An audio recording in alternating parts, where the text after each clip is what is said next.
tama na please. Baka bumagsak pa itong puno ng nyug sa tindahan namin. Tumigil na sana please yung bagyo.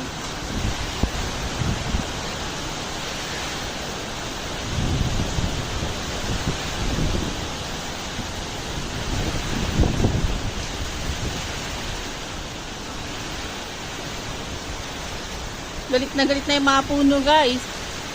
Malapit na magsitumbahan. Oh my God.